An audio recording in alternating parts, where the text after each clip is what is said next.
Matius pasal 10 ayat 34. Jangan kamu menyangka bahwa aku datang untuk membawa damai di atas bumi. Aku datang bukan untuk membawa damai melainkan pedang. Silakan.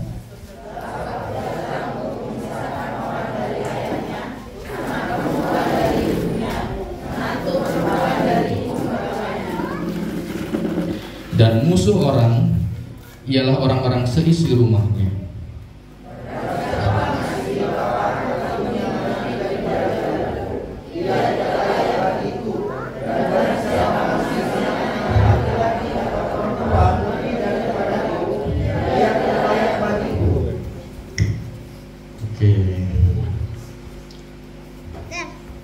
Jadi saudara, untuk memulai apa yang akan saya sampaikan, saya bertanya dulu. Yesus itu datang ke dunia ini membawa damai atau membawa pedang, saudara? Membawa damai ya. Tapi kenapa ayatnya seperti ini, saudara? Saudara, lihat di sini. Ada penjelasan, jangan kamu menyangka aku datang membawa damai, saudara. Lihat di sini. Kelihatan enggak, saudara? Jangan kamu menyangka bahwa aku datang untuk membawa. Aku datang bukan untuk membawa, melainkan. Saudara, pertanyaannya kan sederhana. Yesus datang bawa damai atau bawa pedang? Kita ulang lagi, ini nggak berangkat-berangkat loh, saudara. Aku datang bukan untuk membawa, melainkan. Jadi Yesus datang membawa pedang. Kita lanjut ya. Yesus datang membawa pedang. Tapi kita tahu dia raja damai. Yang benar yang mana? Kita belajar ya. Oke saudara, ini ada kalimat penting yang Yesus sampaikan melalui murid-muridnya. Matius 13 ayat 34. Matius 13 ayat 34 berkata, semuanya itu apa? Semuanya itu yang Yesus sampaikan kepada orang banyak itu dalam perumpamaan. Jadi tanpa perumpamaan suatu pun tidak disampaikan kepada mereka. Jadi yang tadi itu adalah sebuah perumpamaan. Itu saudara jangan bingung. Sebelum ke situ saudara, lihat 4 gambar ini saudara. Ada yang pernah mendengar apa itu yang namanya storge? Ada yang tahu storge? Sudah tahu ya? Philia, eros, agape. Ini adalah jenis-jenis kasih. Storge itu apa, Mas Ido? Storge itu adalah cinta yang terbentuk karena hubungan keluarga. Jadi tidak perlu jadi orang Kristen yang namanya seorang ayah pasti mengasihi anak, betul enggak? Itu saudara harus paham. Yang namanya kakak pasti mengasihi adik, itu namanya storge, cinta keluar. Ya. Lalu ada yang namanya philia. Philia itu cinta sahabat. Sudah menjadi hal yang umum. Kalau saudara dibaikin orang, saudara baik kembali ke orang itu, benar enggak? Kecuali orangnya aneh, dibaikin tapi nggak tahu, terus menyakiti. Tapi rata-rata kalau dibaikin pasti berbuat baik tuh. Itu namanya cinta sahabat. Lalu yang ketiga ada namanya cinta eros. Cinta karena tertarik dengan lawan jenis. Nah, cinta itu semua ada di hormon manusia, saudara. Yang menarik adalah agape, saudara. Agape ini apa, saudara? Cinta tanpa pamrih. Itu cintanya Tuhan Yesus buat saudara dan saya. Tetapi kita harus paham, kita pun sebetulnya harus agape. Kita lihat ayat berikutnya ya. Oke, di sini sudah ada penjelasan ya. Sekali lagi, kalau eros itu apa, saudara? Kasih yang romantis. Kalau storge kasih keluarga. Kalau philia kasih persaudaraan. Kalau agape kasih ilahi. Tapi coba saudara, kalau kita membuka Matius 22 ayat 37, kita simak ya. Matius 22 ayat 37 ini apa, saudara? Ini hukum kasih. Oke, Matius 22 ayat 37 berkata apa saudara? Kita baca ya. 1, 2, 3. Jawab Yesus kepadanya, apa saudara? Kasihilah Tuhan Allahmu dengan segenap hatimu, dan dengan segenap jiwamu, dan dengan segenap akal budimu. Ini perintah Tuhan Yesus buat saudara dan saya, betul enggak? Nah, kalau saudara bedah kata kasih di situ, itu bersumber dari agapau. Ini di bawahnya ini saya tulis. Ya. Gitu? Jadi agapaulah kepada Tuhan Allahmu. Agapau itu adalah kalimat perintah. Ya. Jadi kasihilah Tuhan Allahmu. Jadi saudara nangkep enggak? Kalau orang Kristen itu harus punya kasih agape. Kasih agape itu seperti apa, Bapak Ido? Kasih agape itu kasih tanpa pamrih. Kasih yang tetap mengasihi walaupun disakiti. Saudara mengerti? Kasih agape ini tidak bisa dimiliki oleh orang dunia. Kenapa tidak bisa dimiliki oleh orang dunia? Karena tidak ada satu manusia pun yang mengajarkan kasih agape selain Tuhan Yesus. Karena itu keselamatan tidak ada di luar Yesus. Hanya Yesus jalan keselamatan. Itu saudara harus mengerti. Maka saudara, ketika saudara membaca Yohanes 3 ayat 16, karena begitu besar agape Allah akan apa? Dunia. Begitu besar agapenya Allah akan dunia. Jadi semua dunia ini Tuhan kasihi. Tetapi ayat 18-nya apa Tuhan katakan? Siapa yang percaya tidak dihukum. Siapa yang tidak percaya sudah ada di bawah hukuman. Masalahnya saudara, kita ini percaya atau nggak percaya bedanya apa? Saudara ngerti di sini? Kasihnya begitu besar akan dunia, tetapi kita nggak mengerti. Yang percaya tidak dihukum, yang tidak percaya akan dihukum. Nah, yang percaya ini dipisahkan. Kenapa dipisahkan? Karena yang percaya ini menerima kasih agape dan menghidupi kasih agape. Nah, saudara, kita lanjut dulu ya. Matius 22 ayat 39. Dan hukum yang kedua yang sama dengan itu apa saudara? Agapelah sesamamu manusia seperti dirimu sendiri. Sampai di sini saudara sudah merasa punya sesuatu yang baru belum? Saudara mengerti nggak? Kalau orang yang agape itu saudara, sekalipun saudara disakiti, saudara membalasnya apa? Baik. Kasih agapenya Yesus itu saudara membuat kasihnya kepada orang tuanya, kepada murid-muridnya itu sama apa beda dengan orang yang menyalibkannya? Coba saudara pikir. Kasih agapenya Yesus itu, kasihnya kepada muridnya dan kepada orang yang menyakitinya, menyalibkannya sama apa beda saudara? Saudara bisa nggak seperti itu? Ada orang baik kepada saudara, saudara kasihi, sama dengan orang yang jahat kepada saudara-saudara kasihinya. Bisa nggak? Harus bisa. Karena perintahnya bukan pilihlah kepada sesamamu manusia seperti dirimu sendiri. Bukan. Agapelah kepada sesamamu manusia. Jadi kalau sesamamu menyakitimu, apa yang saudara lakukan? Diampuni dan dikasihi. Itulah inti ajaran Yesus. Mudah diajarkan, tapi banyak tantangan untuk dilakukan. Ya. Tetapi kalau tidak diajarkan, tidak boleh, karena harus diajarkan. Kita lanjut dulu ya saudara ya. Kita sepakat ya, Yesus itu membawa pedang itu untuk menghancurkan apa saudara? Untuk menghancurkan ketiga cinta tadi, storge, philia dan eros. Apa buktinya kok begitu? Karena ayatnya jelas. Kita baca lagi ayat tadi ya, Matius pasal 10. Kita baca ayat 35. Sebab aku datang untuk apa? Memisahkan orang dari ayahnya, anak perempuan dari ibunya. Coba saudara perhatikan. Kalau seorang ayah dengan anaknya lalu dipisahkan, kira-kira apa yang dipisahkan saudara? Ini ada seorang ayah. Bentar ya. Ada seorang ayah dengan seorang anaknya, lalu dipisahkan. Yang dipisahkan tuh apanya saudara? Yang dipisahkan adalah apa? Storge-nya.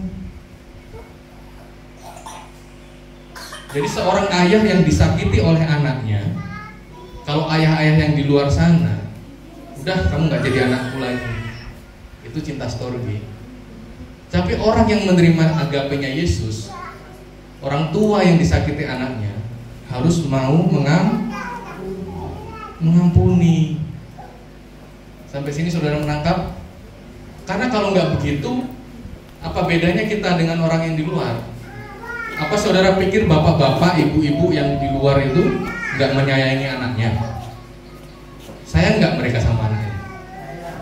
Sayang. Saudara sayang nggak sama anaknya? Saudara. Bedanya apa kalau begitu? Maka harus ada pembeda. Ya, Yesus datang membawa pedang untuk memisahkan orang tua dari anaknya. Lalu apalagi untuk memisahkan apa? Kita lihat ya. Ayat 35 ya saudara ya. Anak perempuan dari ibunya, menantu perempuan dari ibu mertuanya. Saudara, menantu perempuan dari ibu mertuanya. Ini menantu perempuan, ini ibu mertua. Ya saudara ya. Yang menantu perempuan merasa ini kan suamiku. Yang ibunya merasa ini kan anakku. Dulu aku yang ngasuh, sekarang kamu bawa. Ini sering cekcok, ya enggak? Benar enggak saudara? Maka ini dipisahkan. Storge-nya itu dipisahkan jadi agape. Saudara mengerti? Jadi Tuhan Yesus datang ke dunia itu memisahkan itu loh. Cinta-cinta yang bukan agape itu dipisahkan. Tapi saya yakin tidak ada satu orang pun yang bisa memiliki kasih agape kalau dia tidak belajar dari Yesus. Ya, bisa setiap minggu ibadah persekutuan, tetapi kalau kasih agapenya itu tidak dilakukan, ya selamanya hanya terjebak pilihan eros sama storge. Bagi saudara, ikut Tuhan Yesus itu berat tetapi menyenangkan. Kita lanjut dulu ya. Oke. Ayat 36 kita baca bersama-sama 1, 2, 3. Dan musuh orang ialah orang-orang seisi rumahnya. Siapa seisi rumah kita? Kalau Kak Mardi siapa seisi rumahnya Kak sekarang? Nama ibu, saya gambar ya. Ini yang ganteng ini Kak Mardi. Ini ibu. Ayat 36 katakan apa? Dan musuh orang ialah seisi rumahnya. Jadi musuhnya Kak Mardi ini, KM, siapa? Ibunya, ini musuhnya ini. Firman Tuhan yang katakan. Jadi Kak Mardi ini punya musuh. Ibunya itulah musuhnya seisi rumahnya. Tetapi Lukas 5 ayat 44 katakan apa? Kasihilah musuhmu. Saudara mengerti maksudnya? Itu loh firman Tuhan itu begitu. Jadi saudara yang suami istri itu musuh saudara. Kasihilah musuhmu. Jadi apapun kesalahan istrimu, kesalahan orang tuamu, kesalahan seisi rumahmu, ampuni dengan kasih agape. Dididik, diampuni, dididik. Luar biasa ya firman Tuhan ya. Saudara mau melakukan ini? Oke, kita lanjut ya. Oke. Jadi sudah jelas ya, membawa pedang untuk memisahkan kasih yang tidak agape. Nah sekarang ada dalam pertanyaan, apakah kita saat ini sudah memiliki agape, saudara? Sesungguhnya kita semua sudah memiliki, karena kita percaya Yesus yang membawa agape. Tapi pertanyaan kedua, apakah kita sudah melakukan agape? Kemungkinan belum. Biasanya orang kalau pertama kali mendengar tentang perikop ini pasti wah segitu beratnya ya. Tapi saudara begitu mendengar terus saudara akan belajar. Oh ya udahlah, aku disakiti, aku mengampuni karena aku harus agape. Terus saudara akan terbiasa dan pada akhirnya saudara akan benar-benar agape. Percaya saudara. Kita ikut Tuhan Yesus sudah lama kan? Sudah 10, 20, 30 tahun kan kita ikut Yesus. Ya, ayo kita lakukan. Ya. Oke. Banyak orang sudah mengetahui 4 jenis kasih, tetapi sedikit yang paham kalau kita harus agape. Dan hari ini saudara semua mengerti bahwa kita harus agape, maka saudara mulai harus belajar. Pertanyaan berikutnya, kalau kita mau belajar sesuatu, kita harus bertanya dulu, seberapa penting itu agape, kenapa saya harus lakukan? Benar enggak? Kalau saudara sebagai seorang mahasiswa, saudara pasti harus pelajari ini seberapa penting kok harus saya pelajari. Oh ternyata mau diujiankan, ya saya harus belajar di sini. Karena kalau ini nggak seberapa penting, saya belajar yang lain dulu. Pekerjaan juga sama, seberapa penting saya harus nanam singkong musim ini. Kalau nggak sekarang nanti tanahnya keras misalnya, ya saya juga kurang paham. Seberapa penting saya harus benih sawah ini, bibit ini harus ini sekarang. Ya mumpung ada air hujan. Nah begitu juga dengan agape, seberapa penting? Sangat penting. Kita akan lihat seberapa pentingnya kasih agape itu ya. Pertanyaannya jelas ya? Apa saudara? Apa pentingnya memiliki kasih agape? Yang pertama saudara, Matius 7 ayat 21 berkata, bukan setiap orang yang berseru kepadaku Tuhan, Tuhan akan masuk ke dalam kerajaan sorga, melainkan siapa saudara? Dia yang melakukan kehendak Bapakku yang di surga. Saudara melakukan kehendak Bapa di surga enggak? Kita sepakati dulu, apa kehendak Bapa di surga? Kehendak Bapa di surga ada di Yohanes 6 ayat 40. Kita bisa baca ya, 1, 2, 3. Sebab inilah kehendak Bapakku, yaitu supaya setiap orang yang melihat anak dan yang percaya kepadanya beroleh hidup yang kekal, dan supaya aku membangkitkannya pada akhir zaman. Bapa itu berkehendak saudara semua itu hidup yang kekal. Nah hidup yang kekal itu apa saudara? Hidup yang kekal itu ada di Yohanes 17 ayat 3.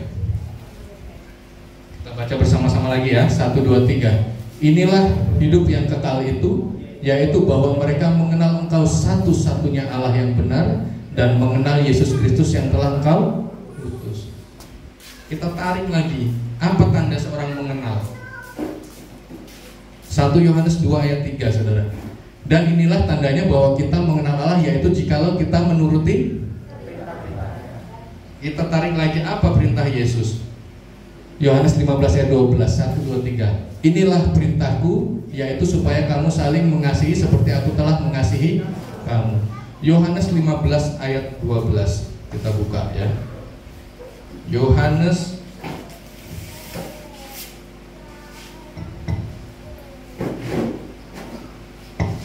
15 ayat 12. Kita tambahkan saudara sabda paralel untuk melihat kata aslinya.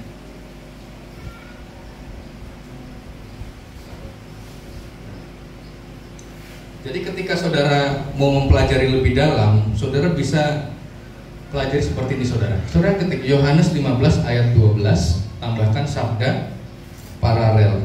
Saudara buka yang ini, yang pertama ya. Oke. Inilah perintahku, yaitu supaya kamu saling. Kata mengasihi di situ saudara lihat. Kata mengasihi di sini apa itu?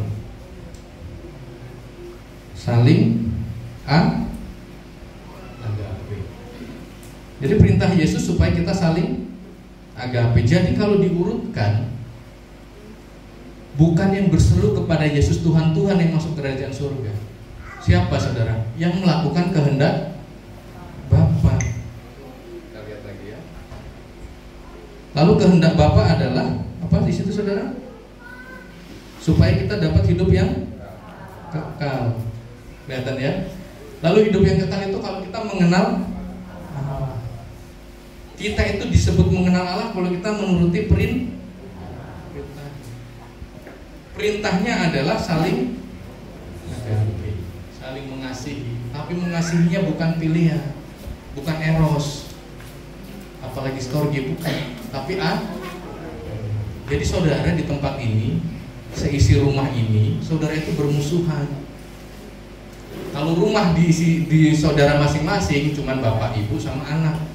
Tapi kalau rumah gereja ini ada majelis hamba Tuhan, jemaat, ada anak sekolah minggu, kalian semua, maaf ya, kalian ya. Maksud saya saudara-saudara sekalian bermusuhan semuanya. Tetapi Tuhan katakan kasihilah musuhmu dengan kasih agape. Oke, kita lanjut dulu ya. Ini agak banyak ini saya sampaikan ya. Yang berikutnya, tadi kita membahas kenapa sepenting apa kasih agape. Amanat agung, saudara.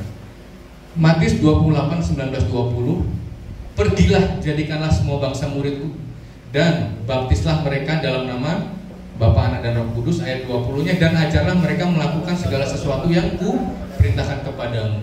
Saudara coba lihat saudara, ayat 28 itu kan jadikanlah semua bangsa muridku. Yohanes 13 ayat 35 berkata, dengan demikian semua orang akan tahu bahwa kamu adalah muridku jikalau kamu saling mengasihi. Jadi saudara diutus itu jadikanlah semua bangsa muridku.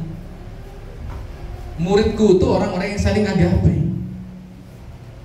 Pergilah, jadikanlah semua bangsa agape. Saya itu jauh-jauh dari Ketapang, Lampung Selatan datang ke sini karena saya memenuhi amanat agung ini, membagikan, ayo kita agape yuk. Tuhan Yesus suruh saya membagikan amanat agung, jadikanlah semua bangsa agape. Karena tidak bisa agape kalau nggak jadi muridnya Yesus. Nggak bisa juga jadi muridnya Yesus kalau tidak agape. Kan firman Tuhan, semua orang akan tahu bahwa kamu adalah muridku kalau kamu saling. Kalau kamu nggak agape, walaupun kamu tiap minggu ke gereja, orang nggak tahu kalau kamu muridku. Itu problemnya, ya kan? Nah, saudara. Lalu kembali lagi, amanat agung. Dan ajarlah mereka melakukan segala sesuatu yang telah kuperintahkan kepadamu. Wah, ini menarik sekali ya. Matius 28:19 dijawabnya di Yohanes 13:35. Matius 28:20 dijawabnya di Yohanes 3:4. Aku memberikan perintah baru kepada kamu supaya kamu saling agape. Jadi mau dibolak-balik bagaimanapun saudara, orang yang ikut Yesus itu harus melakukan agape. Saudara disakiti, saudara mengampuni. Saudara dihianati, saudara mengampuni. Bisa nggak kita begitu saudara? Bersama-sama kita belajar ya. Tekad saya itu benar-benar bulat, saya harus agape saudara. Tiap hari saya berjuang bagaimana supaya saya agape. Dan agape kita itu akan dilihat oleh banyak orang. Kita lanjutkan dulu ya saudara ya. Maka itu saudara, Yohanes 17 ayat 21, Tuhan Yesus berkata, supaya mereka semua menjadi satu. Ya, kalau saudara baca ayat sebelumnya, ini kan supaya ya, sebetulnya harusnya kita baca sebelumnya. Tuhan Yesus itu berdoa untuk orang-orang yang saat itu dan sesudah mereka yang percaya kepada Dia, supaya mereka semua menjadi satu sama seperti Engkau Bapa di dalam Aku. Jadi Bapa di dalam Yesus dan Aku di dalam Engkau, agar mereka di dalam kita. Yang di dalam Tuhan Yesus itu apanya saudara? Kasihnya. Supaya dunia percaya bahwa Engkaulah yang telah mengutus Aku. Kata ya. Jadi saudara, tinggallah di dalam kasihku. Di Alkitab ada tuh. Jadi ketika supaya mereka di dalam kita, supaya kita ini loh, pengikut Yesus ini di dalam kasihnya mereka, kasihnya Yesus. Yesus di dalam Bapa. Jadi kita tidak di luar Yesus. Dengan begitulah baru dunia percaya bahwa Engkaulah yang telah mengutus Aku. Jadi saudara akan menginjili dunia kalau hidup saudara agape. Seperti Bapa telah mengasihi Aku, demikian juga Aku telah mengasihi kamu. Tinggallah di dalam apa? Kasihku itu. Tinggallah di dalam agapeku itu. Jikalau kamu menuruti perintahku, kamu akan tinggal di dalam agapeku itu. Karena perintahku adalah kamu saling mengampuni, saling mengasihi, maaf. Seperti aku menuruti perintah Bapakku dan tinggal di dalam kasihnya. Luar biasa. Jadi saudara, ketika begitu besar kasih Allah datang akan dunia ini, kita itu akan dipisahkan. Kita yang melakukan kasih agape itu akan dipisahkan dari dunia ini. Tapi firman Tuhan juga katakan pemburit, cabul, pencemooh, tukang fitnah tidak dapat bagian dalam kerajaan surga. Jadi saudara mesti hati-hati, kita koreksi hidup kita. Jangan modal dengan mulut kita, saya tahu Yesus itu Tuhan. Sebelum kita mengaku, iblis sudah tahu lebih dulu Yesus itu Tuhan. Bener nggak saudara? Si ular tua dari Taman Eden itu udah tahu duluan Yesus itu Tuhan. Manusia baru ada Adam dan Hawa, iblis sudah tahu Yesus itu Tuhan. Kita belum ada. Jadi jangan kita berpikir hanya pengakuan mulut saja bisa menyelamatkan kita. Kan tadi udah jelas, bukan yang berseru kepada Yesus Tuhan, tapi yang melakukan kehendak Bapa. Kalau saudara teliti, yang bisa memanggil Yesus itu Tuhan siapa selain orang Kristen? Gak ada. Orang di luar orang Kristen, saudara suruh manggil Yesus itu Tuhan, sudah disebut murtad. Jadi ayat itu untuk saudara dan saya. Bukan semua orang Kristen yang memanggil Yesus itu Tuhan yang masuk dalam kerajaan surga. Harus ditegaskan. Tetapi yang melakukan kehendak Bapa. Kehendak Bapa supaya kita semua ini hidupnya kekal. Hidup kekal itu kalau kita mengenal Allah. Kita itu mengenal Allah kalau kita mengasihi, menuruti perintahnya. Jadi saudara, kalau saudara masih punya kebencian, kepahitan, sepahit apapun, saudara harus lepaskan pengampunan. Tidak bisa ditawar. Minta kekuatan dari Tuhan, saudara pasti bisa mengampuni. Amin. Ya, tinggallah di dalam kasihku. Yohanes 15 juga katakan, akulah pokok anggur, kamu rantingnya. Namanya pokok anggur, ini rantingnya, dia harus nempel nggak saudara? Kalau nggak nempel bisa berbuah nggak? Yesus itu agape. Kalau kita kasihnya nggak agape, berarti nempel nggak? Bisa berbuah nggak kalau nggak agape? Jadi begitu pentingnya saudara harus memiliki kasih tanpa pamrih, kasih agape. Ya saudara, setuju? Sampai di sini kita setuju? Kita akan belajar saudara, bahwa agape itu saudara, itu adalah tanda pasti seorang sudah menjadi murid Yesus Kristus. Ya, ayatnya kan jelas, kamu disebut murid kalau kamu saling agape. Jadi begitu saudara agape, udah pasti muridnya Yesus. Dan begitu saudara agape, apa saudara? Sudah pasti selamat. Karena sudah melekat di diri Yesus, di kasihnya Yesus saudara melekat. Lalu apa ciri-ciri agape? Kita akan belajar saudara. Ciri-ciri agape yang pertama adalah mengasihi saudara. Ini Matius 22, 37-39 ini hukum kasih tadi ya. Kasihilah Tuhan Allahmu segenap hati, jiwa, kekuatan, dan kasihlah sesama manusia seperti dirimu sendiri. Lalu Markus 5 ayat 44, ini berdoa bagi orang yang menganiaya kamu. Lalu mengampuni saudara. Saudara jawab dalam hati saudara masing-masing ya sekarang ya. Ada nggak orang yang belum saudara ampuni? Dalam hati saudara masing-masing. Kalau ada, minta kekuatan dari Tuhan. Tuhan, saya mau mengampuni orang itu. Saya mau mengasihi dia. Karena kalau semua orang baik kepada saudara, agape saudara nggak teruji. Kalau saudara semua baik sama saya, agape saya nggak teruji. Jadi bersyukur kalau ada orang yang menyakiti saudara. Itu Tuhan sedang mendidik saudara jadi agape. Amin. Ya, Matius 6 ayat 9 ya, 9 sampai 13 itu doa Bapa kami kan. Bapa kami yang di surga terus. Lalu ayat 14-nya, karena jikalau kamu mengampuni, maka Bapamu yang di surga mengampuni. Ayat 15-nya Matius 6, kalau kamu tidak mengampuni, Bapamu tidak mengampuni.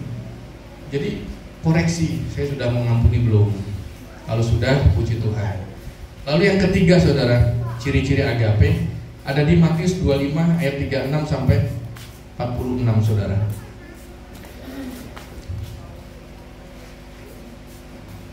Ini ya saudara ya, Matius 25 ya.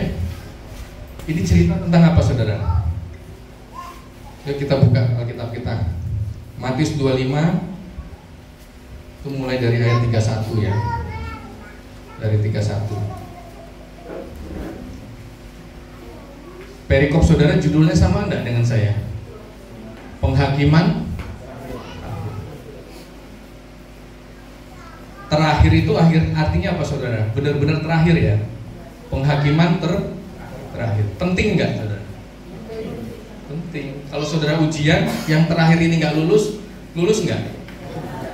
Jadi ini penting ya, kita baca ya. Kita langsung ke poinnya ya saudara ya. Ayat 38 saudara. Atau saya mulai dari ayat 36 35 ya. 35 deh. Sebab ketika aku lapar, kamu memberi aku makan. Ketika aku haus, kamu memberi aku minum. Ketika aku seorang asing, kamu memberi aku tumpangan. Ketika aku telanjang, kamu memberi aku pakaian. Ketika aku sakit, kamu melawat aku. Ketika aku di penjara, kamu mengunjungi aku. Maka orang benar itu akan menjawab, Tuhan, kapankah kami melihat engkau lapar, kapankah dan memberi engkau makan, kapan kami melihat engkau haus dan memberi engkau minum? Kapan kami melihat engkau orang asing, kapan kami memberi tumpangan kepadamu? Kapan kami melihat engkau sakit, ayat 39. Kapan kami melihat engkau di penjara? Dan raja itu, siapa raja itu? Tuhan Yesus akan menjawab mereka, aku berkata kepadamu, sesungguhnya segala sesuatu yang kamu lakukan untuk salah seorang dari saudaraku yang paling hina ini, kamu telah melakukannya untuk aku.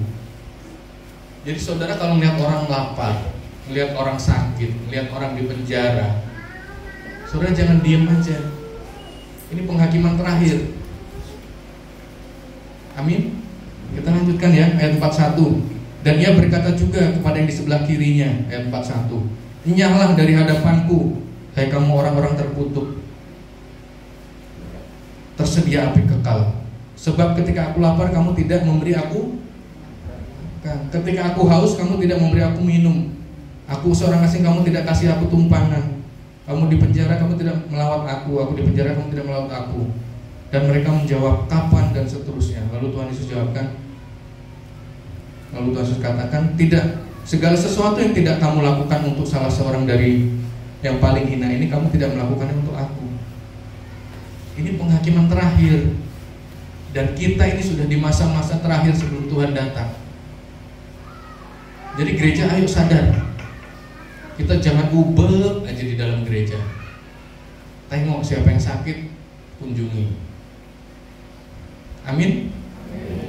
Saudara mau di sebelah kiri atau di sebelah kanan nih? Kalau yang di sebelah kiri, enyahlah dari hadapanku. Yang sebelah kanan, masuklah, terimalah upahmu. Mau yang mana saudara? Mau yang kanan kan? Ya, kita harus lakukan. Jadi iman Kristen kita tuh iman yang hidup. Tuhan suruh kita lakukan, Tuhan suruh kita lakukan. Seperti itu saudara. Kita kembali lagi ke sini. Saudara lihat gambar ini. Ini gambar apa saudara? Kira-kira di mana ini saudara? Di panti asuhan. Saudara kasih makan orang-orang ini, saudara ngasih makan Yesus. Saudara ketemu Tuhan Yesus di sini. Tapi kalau saudara hanya ke gereja terus dan motivasinya tidak betul, belum tentu ketemu Tuhan Yesus di gedung ini. Tapi dengan firman Tuhan yang saudara baca, lalu menghidupi saudara, wah saya datanglah ke sana. Saudara bertemu Tuhan Yesus di sana. Lupa, di sini tuh masih banyak yang susah. Kalau begitu perhatikan dulu yang di dalam gereja ini. Mana jemaat yang susah, diperhatikan, dikunjungi. Saudara panen singkong, sisihkan 1 kilo, 2 kilo, 3 kilo, 5 kilo, kumpulkan, bawa ke panti asuhan. Mau saudara? Mau nggak saudara? Saudara mau di sebelah kiri atau di sebelah kanan saudara? Kanan. Kalau ternyata modal singkong 5 kilo setiap bulan, panen singkong nggak tiap bulan ya, berapa bulan sekali? 9 bulan. 5 kilo 9 bulan sekali singkong yang saudara bawa ke panti asuhan ternyata membuat Tuhan mengerti, oh orang ini mengasihi aku. Lalu saudara berada di sebelah kanan, betapa bahagianya hidup saudara. Benar enggak saudara? Saya mau ngasih yang lain-lain, saya nggak punya Pak Ido, tapi saya 9 bulan ada panen singkong, bawa ke tempat orang yang lapar. Itu loh, murid Yesus tuh begitu loh saudara. Amin. Amin. Lanjut, orang di penjara. Oh, orang di penjara kan karena salahnya sendiri. Loh, apa kita semua ini nggak pernah bikin salah? Kalau kesalahan saudara kira-kira ketahuan, di penjara nggak saudara? Bisa jadi loh di penjara. Benar nggak saudara? Saya itu dulu pernah mencuri waktu kecil, saya nyuri semangka. Ya walaupun masih kecil nyuri semangka kan sebenarnya pencuri saya kan. Berarti saya harusnya dipenjara juga kan. Saudara, kesalahan saudara itu sebenarnya juga membuat saudara mungkin harusnya masuk penjara, cuma nggak ketahuan kan. Jadi jangan berpikir itu salah mereka yang dipenjara. Bukan. Kita harus mengunjungi. Ya nggak saudara? Kalau di sini jauh ya penjara ya. Saudara lakukan yang bisa dilakukan. Panti asuhan, orang-orang di sini yang usianya sudah lanjut, saudara perlu perhatikan makannya bagaimana, kesehariannya bagaimana, ada nggak anaknya yang ngurusin. Gereja harus sedalam itu. Ya. Lanjut lagi saudara, ini orang miskin, ya. Orang sakit. Coba saudara, orang sakit ini kita datang ke sana, kita tunjukkan kita agape, mengasihi orang lain seperti mengasihi diri kita sendiri. Lalu besoknya dia meninggal. Sebelum meninggal malamnya dia berpikir, itu Tuhan yang masih hidup, itu Tuhan kok luar biasa yang disembah ya. Saya maulah percaya sama Tuhannya. Bisa jadi masuk surga saudara. Jadi dunia akan tahu kalau kita murid Yesus, kalau kita memiliki kasih yang sama dengan dia, Yesus. Mau nggak saudara memiliki kasih yang sama dengan Yesus? Mau kan? Ampuni dulu musuh-musuh saudara, ya. Kasihi sesama saudara, suami istri kasihi sungguh-sungguh, lalu keluar. Kita harus beres dulu di keluarga masing-masing, baru keluar. Ya. Saudara bisa bayangkan kalau saya nggak beres dengan istri saya menyampaikan khotbah seperti ini, apa yang akan terjadi? Saya juga nggak tahu ya. Jadi kita harus bereskan dulu dengan pasangan kita semua saudara, baru kita melangkah keluar. Ada cekcok sedikit banyak itu biasa, tetapi pasangan kita akan mengerti, oh suamiku ini berusaha agape, aku akan mendukungnya. Kita juga seperti itu ya. Saudara mau belajar menjadi murid Yesus yang memiliki kasih agape? Amin.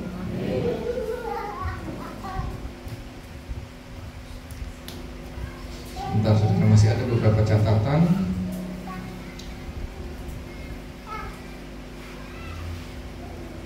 Jadi menurut saudara, orang-orang yang tidak memiliki kasih agape masuk surga enggak saudara?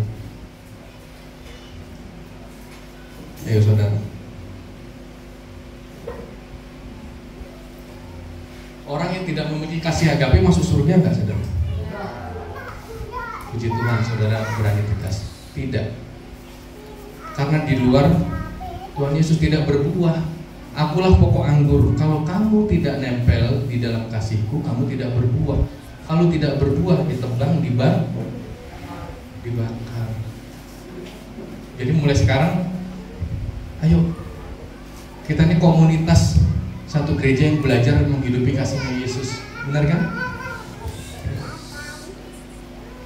Jadi saudara, kalau saudara melihat orang sakit gitu ya, terutama yang kenal dengan saya, yang masih di daerah saya, ya kasih kabar ke kami supaya kami bisa melihat. Saudara sudah dapat bagian saudara, saudara mau ngasih obat kan tidak bisa, saudara kan bukan tenaga medis. Tapi saudara tahu, saudara bisa kasih tahu. Karena saudara kan tahu hati saya itu mau mengunjungi orang sakit. Jadi kalau ada orang sakit, ya saudara jangan takut ngomong sama saya. Benar nggak saudara? Iya itu saudara. Saudara mau tanya-tanya pasti saya jawab. Jadi begitu loh saudara, kasih agape itu saudara. Kasih yang tanpa batas. Kalau kita melihat saudara, Tuhan Yesus itu ketika disalib dia berkata begini saudara, ampunilah mereka. Benar nggak saudara? Apa itu kira-kira retorika?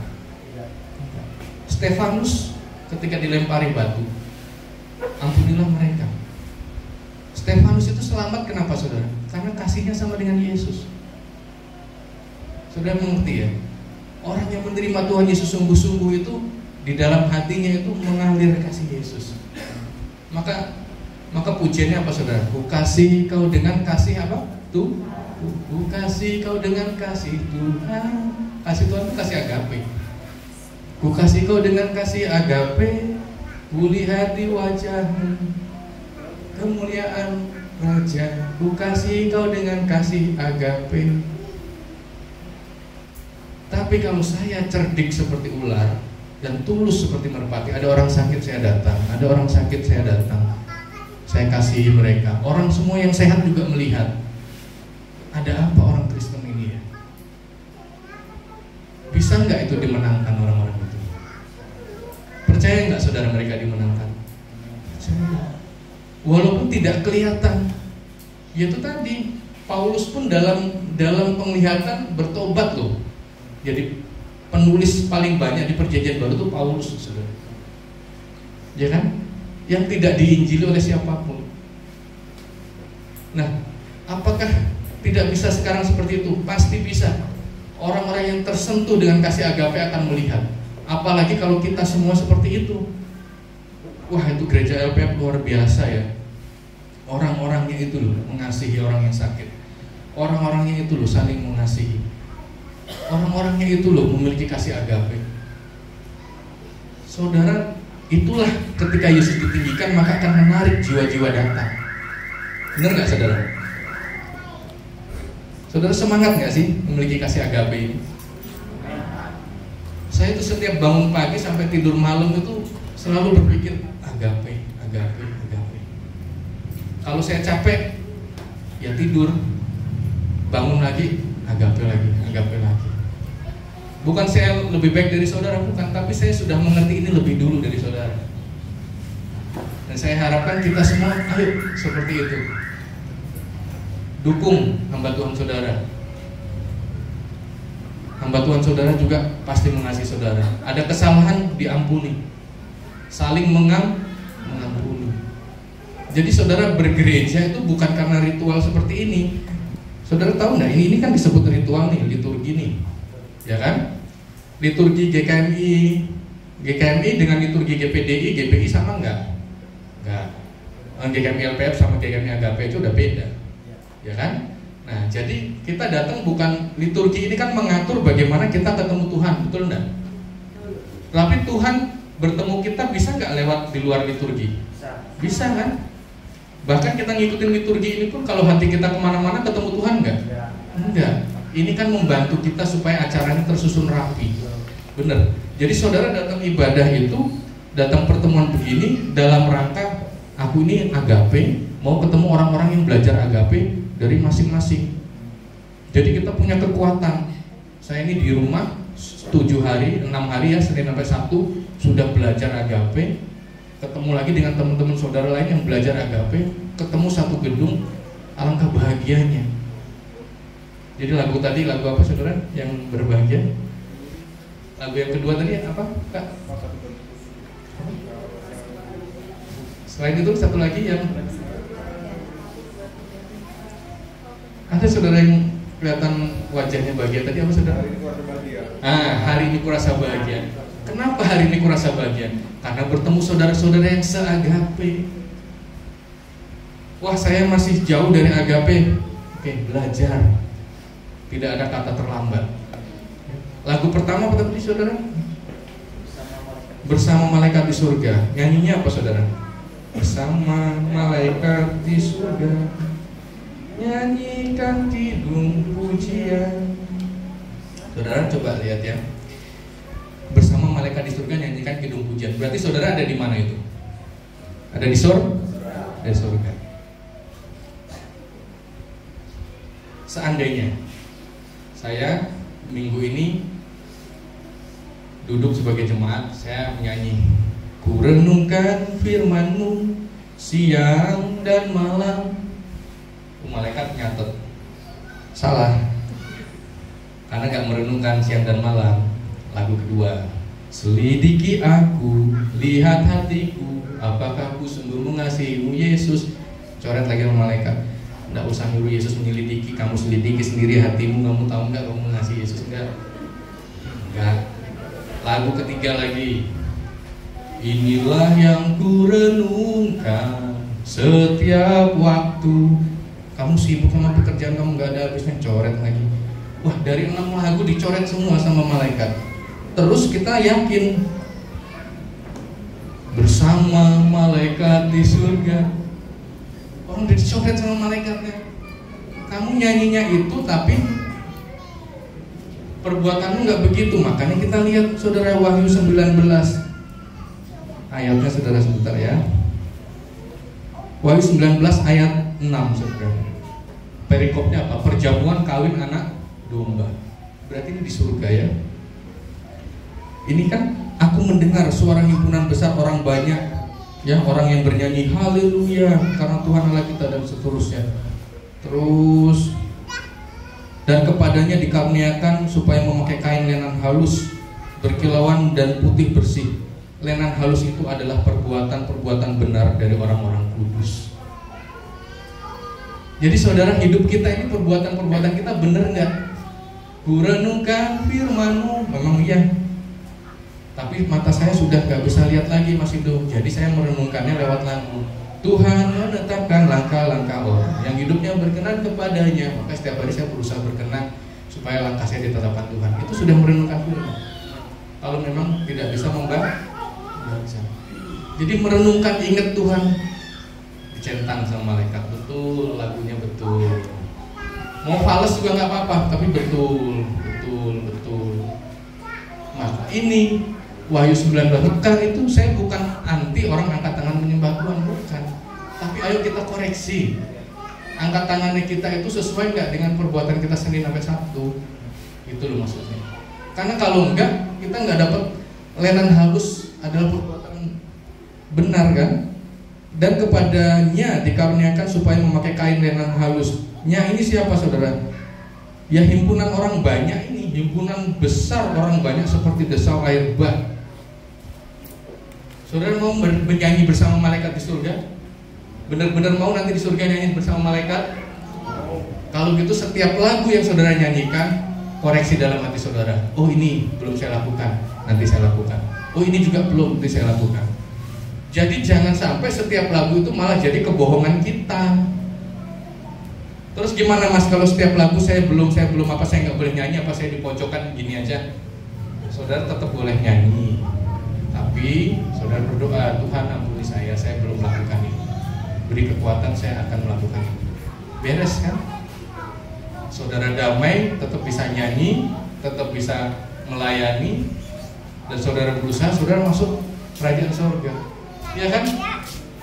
Saudara ingin masuk kerajaan surga apa cuma ingin tiap minggu nyanyi begini saudara? Ingin yang mana saudara? Masuk kerajaan surga. Jadi sekali lagi saudara ya, mungkin ini kedengarannya masih hidup khotbah yang tadi agape, yang sekarang nyanyi begini. Tapi saudara pasti mengerti benang merahnya. Intinya kita semua harus punya kasihnya Yesus, hidup di dalamnya, hidup seperti Yesus hidup. Jadi orang tahu, oh ini toh murid Yesus. Saya maulah punya Tuhan seperti orang ini. Tolong selamatkan saya ya Gusti, Gusti muridnya Gusti Tuhannya masih hidup, yang begitu baik. Aku percaya pasti Engkau jalan kebenaran. Lalu orang itu menutup mata, ketemu kita di surga, bersama-sama nyanyi angkat tangan. Wah, luar biasa. Ya. Kita berdiri saudara, kita mau berdoa. Kita berdoa nyerahkan hati kita ya. Saudara ambil sikap berdoa ya. Bapa kami di surga, kami mengucap syukur untuk firman hari ini. Sungguh kami mau belajar memiliki kasih seperti kasih-Mu. Kami mau mengampuni orang lain, kami mau memberkati, kami mau mengasihi semua orang agar orang tahu bahwa kami adalah murid-Mu. Berikan kami kekuatan supaya kami menghidupi kasih agape yang ada dalam hati kami. Kami percaya Engkau adalah juru selamat kami. Tidak ada satu orang pun, tidak ada satu manusia pun di bawah kolong langit ini yang membawa kami kepada keselamatan selain nama Yesus yang mengajarkan kami kasih agape. Di dalam nama Yesus Tuhan dan juru selamat kami berdoa dan mengucap syukur.